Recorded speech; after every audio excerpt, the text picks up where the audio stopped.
I say, yo, welcome back to the channel, you feel me? Let's talk about part 3 and 4, this Vince McMahon Netflix documentary, Mr. McMahon.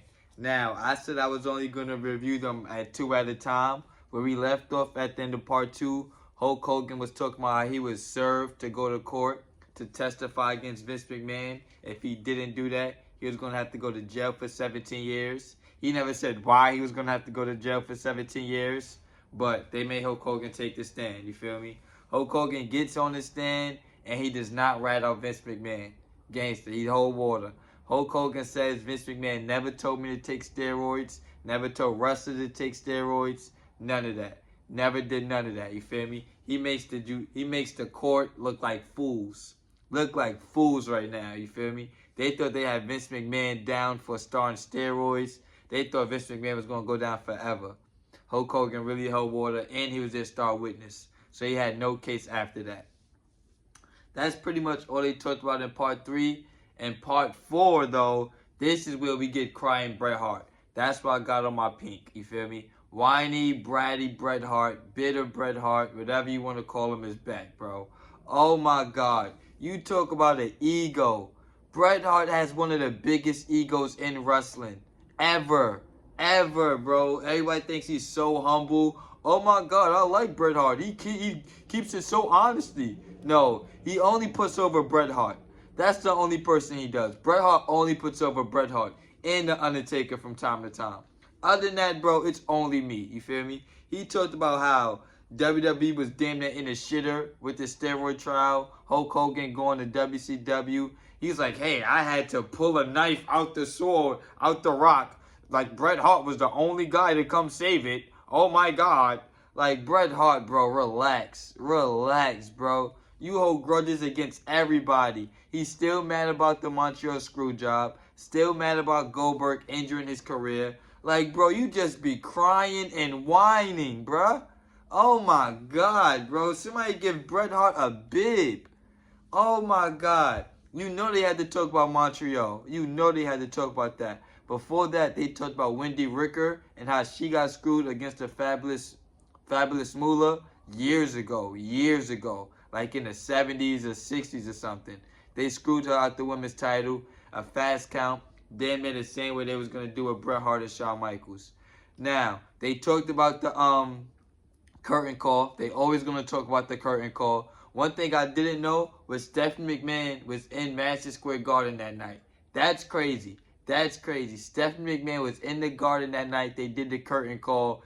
Years later, she marries Triple H. That's crazy. We already know that Shawn Michaels couldn't get punished. Scott Hall and Kevin Nash was leaning. Triple H had to learn. What he said? He had to eat shit and learn to like it. You feel me? Great quote. Great quote in there. You feel me? They talk about the curtain call. They talk about it killing the business and everything. Then they get to Montreal, right? Vince McMahon wants Bret Hart to lose the belt. Bret Hart does not want to lose the belt in Canada to Shawn Michaels. For whatever reason. Yeah, they had their beef, but be a professional. That's all Bret Hart says he is. I'm just Mr. Professional. I never missed a show. I never was late. I never got caught with cocaine or an underage girl. None of that. So do the job. I don't want you to take my belt to WCW. I want Shawn Michaels to have the belt. Do the job. That's a big problem to Bret Hart. You feel me? We get to Montreal. Bret Hart says it's a great match. Nobody ever talks about that either. It's SummerSlam 1996. Is that 1997? Is that a great match? Nobody really ever says that it's a great match or not because of the Montreal screw job. But Bret Hart thinks it's a really good match until what happens, happens. So we get the screw job finish. They show Bret Hart spitting in Vince McMahon's eye, clearly spitting right in his eye. Nasty as hell. Big loogie right in Vince McMahon's face. They show the backstage footage. Everybody backstage panicking, running around. Bret Hart's wife is there, all of that. They show Vince McMahon walking into his locker room. They show him walking back out, stumbling and all of that, wild black eye.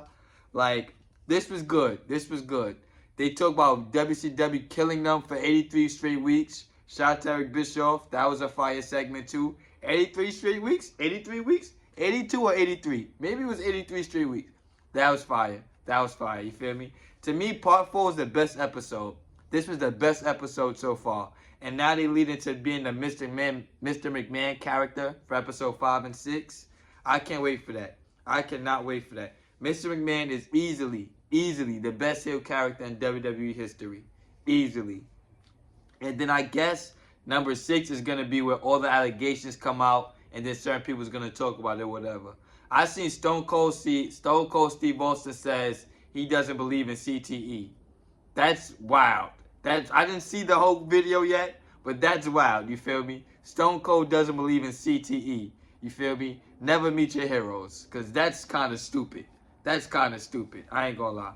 But for part 3 and 4, I'm rating this as a success. Let me know what you think in the comment section. Like, comment, share, subscribe. I'll be back with more.